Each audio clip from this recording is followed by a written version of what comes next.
Thank you, Fiona Oakes, for being on Veggie channel, and we are very happy to be here with you in the place where you live. Actually, do you live here? Yes? Yeah, I do live here. Yeah. This is Essex, it's a region close to London. Actually, why did you choose to live in such a beautiful place next to the sea? Actually, it happened by accident. Actually, originally we had another site 4 miles down the road from here, and it was the only place we could afford to buy with any land for our animals. So we, the idea was that Martin would continue to go to work and pay for them, and I would stay at home and look after them.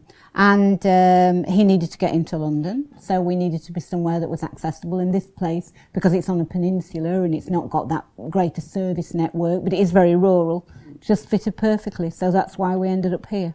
It's very interesting to see the way you live, your lifestyle, which is something else that we were expecting, because we know you by the fact that you are a world record breaker. You have four world records, but also you rescue animals in this place. Yes. Yeah, very much so. Yeah. Your lifestyle is in between the training and the taking care of these animals. The training has to be fitted in around caring for the animals. The animals always come first. The training is very much secondary to that. And I kind of fell into running by accident. So it's probably not what I would choose to be doing, but it was actually a knock-on effect from caring for the animals. When we started the sanctuary, after a couple of years, I realised I can't rescue all the animals. This isn't enough. I need to stop the need for animals being rescued. And for me, that was to promote veganism. I've been vegan practically all my life for 47 years now.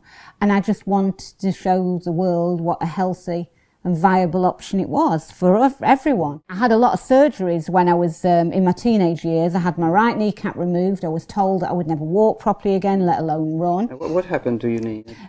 Basically, it was like I was imbalanced in my growing, and my bones were growing too quickly. It was impacting especially on the right side. Because I couldn't walk properly, that was impacting then on the other side of my knee, and so I was getting problems in both knees.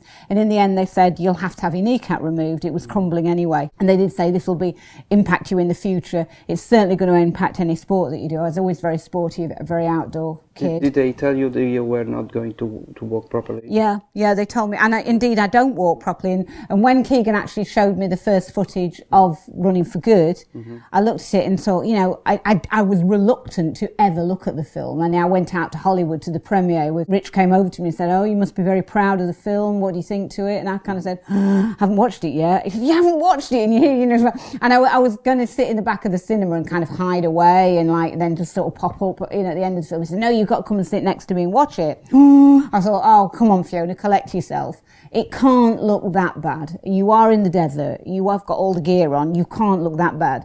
And when the first footage was shown, I realised who's this little Quasimodo type figure limping along with this giant pack on her back, and it was me. And I do limp when I run. And indeed, even when I was out at a race a couple of weeks ago, some guy recognised me from the film, and he said, I thought it was you.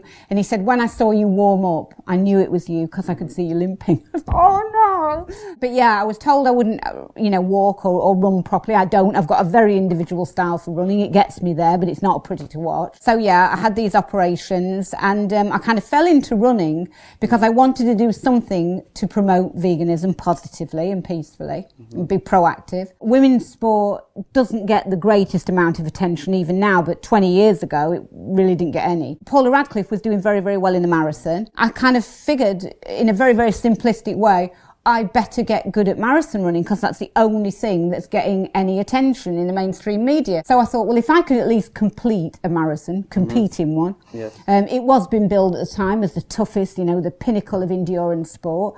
I always say to people, especially youngsters who don't remember a time before social media, don't forget that it was only in 1984 that the marathon was introduced to the Olympic schedule for women. Before that, it was adjudged to be too tough an event for them. So this was back in the early noughties, not long after that. So I thought, if I can complete a marathon, it shows definitively that you can do anything on a long-term plant-based diet. And it kind of roller coaster from there, don't just want to compete in one, complete one. I want to win them. I want to get up there on the start line with the best runners in the world to showcase the Vegan Runner Vest, the club I'm very, very proud of co-founding back in 2004, specifically with that agenda to promote veganism in a positive way to a captive audience. This was actually your strongest motivation. Yeah, that's my only motivation. I really wouldn't have even considered trying to run if it hadn't have been for that. But I thought, well, I know I was told I couldn't run, but until I try, I don't know. And I thought, well, I can jog, I can get around the sanctuary, I'm pretty strong, I'm pretty healthy. And it kind of went on from there. I'm very ambitious in terms of what I want to achieve. And I think the added incentive is the animals. I want to do well for them. I want to be the best person I can be to promote the beauty of what I believe in and hopefully in some way influence others to follow that path. So that's how I kind of fell into it, and it's all roller coastered on from there. So like 17 years later, I've got 4 world records, something I didn't plan. I've got top 20 places in 2 of the world's major marathons. I've got a personal best of 2 hours 38 minutes. I've got multiple wins. I've got, you know, stage wins in Marathon des Sables and big races like that. Which one was the most difficult? They've all been a challenge. I ran Marathon des Sables in 2012 with 2 fractured toes. That was appallingly difficult. What does it mean? How many days were running? That's 7 days of running in the Sahara Desert. Roughly a marathon a day, with 1 day is at least a double marathon. What makes it very, very difficult is obviously the heat, the terrain, the conditions, and also the fact that it's completely self-sufficient, apart from limited supply of water. How did you manage from the nutrition point of view? It was hard back in 2012 because I was doing it as an ethical vegan. Even sourcing lightweight sleeping bags, that, you know, stuff that isn't down-filled was very, very hard. My sleeping bag weighed 1 kilo.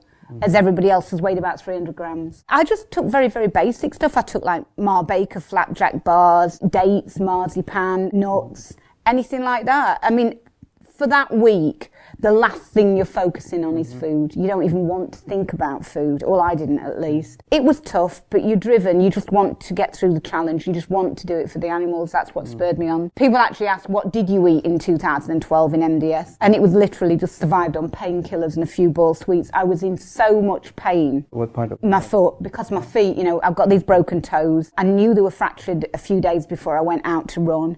I didn't know quite how hard the event was. There wasn't so much on social media about it then. My right foot was swollen anyway because of the fracture, so I could hardly get my feet into my shoes when I went out there.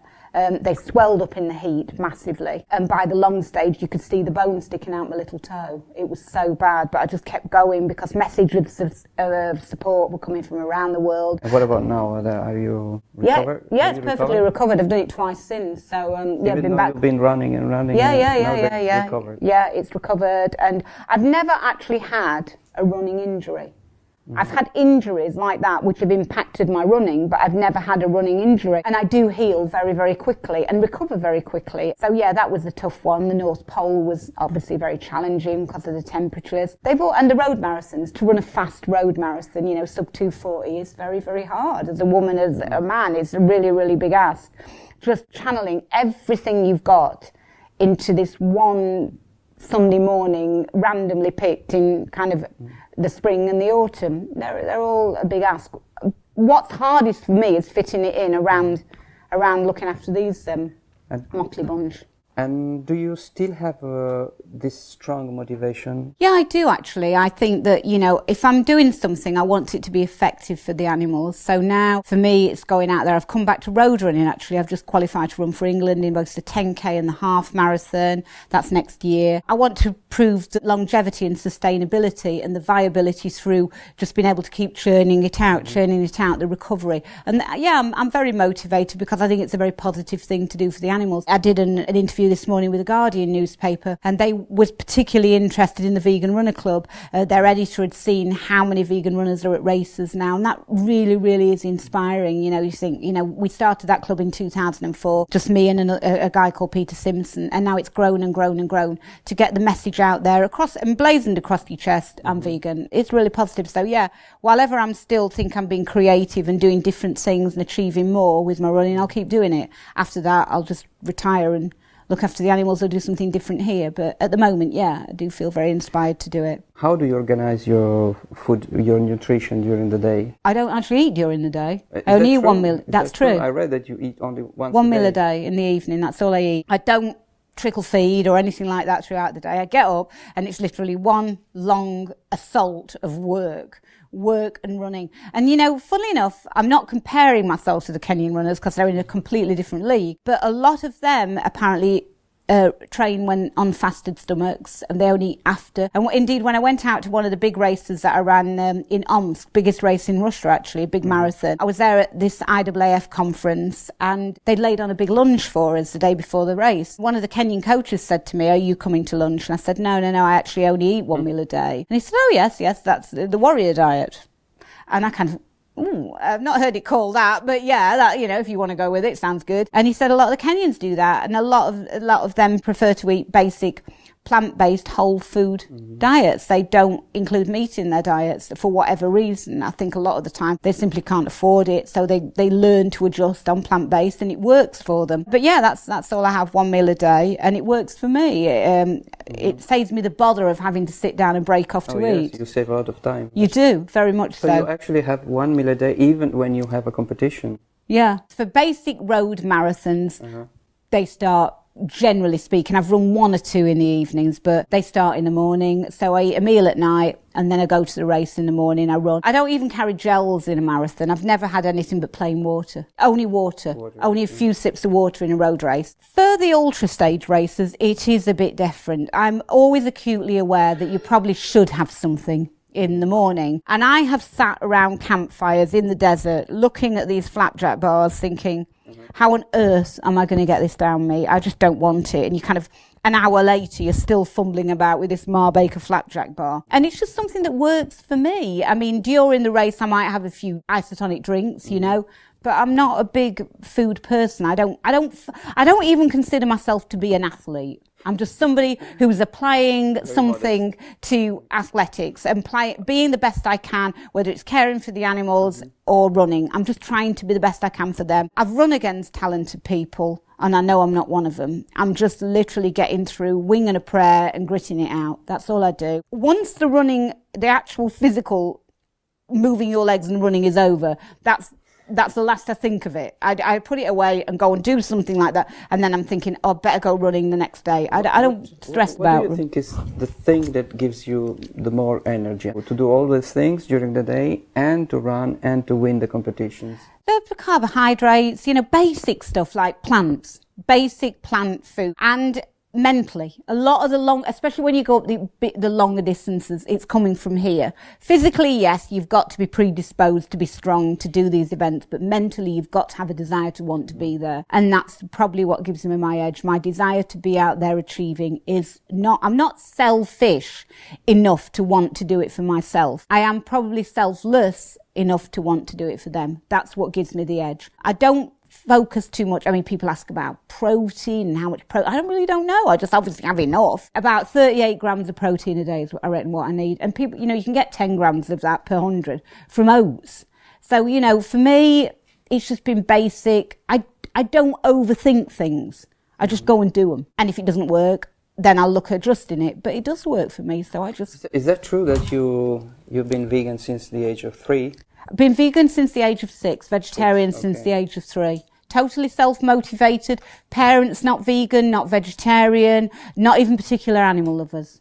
Just something in me, very deep in me, that has always been there. Do you think the energy, the power that we have in our body is a combination of chemical energy and mental energy? Yeah, I mean, I think as long as you have a basic balanced diet, it's your desire that will drive you to the next level. I honestly do believe that. And I think a lot of people kind of, with sport, kind of compensate for the actual going out there and training with buying the gadgets and the placebo effect that they hope those gadgets and the foods will bring them. And for instance, I never have had a Garmin or a heart rate monitor. And people are kind of surprised by that. I'm very good at judging pace. And I think you've got the most sophisticated computer about your person. Learn how to use it. And I've learned how to use mine. I know myself. I know if I'm not feeling right. A computer on your wrist doesn't know that. It doesn't know if you've had a busy day. It doesn't know if you're stressed out. It doesn't know if you're coming down with an illness. You do. So learn to tailor your training to what suits you and set your limitations and your parameters within what you think you can achieve. I set the bar high because the stakes are high. I tend to run with a kind of life or death mentality, but it's not my life or death. It's their life or death. And that gives me the extra sense to think that there is a very great importance to what I'm doing, other than just crossing the finish line first or breaking a record or a time. It's much more important to that to me. Yeah, and I think that's what gives me the edge. And indeed, in 2005, I was very lucky to be invited to go to the Amsterdam Marathon by Jos Herman. I was able to spend the evening on Friday with Haile Gebrselassie.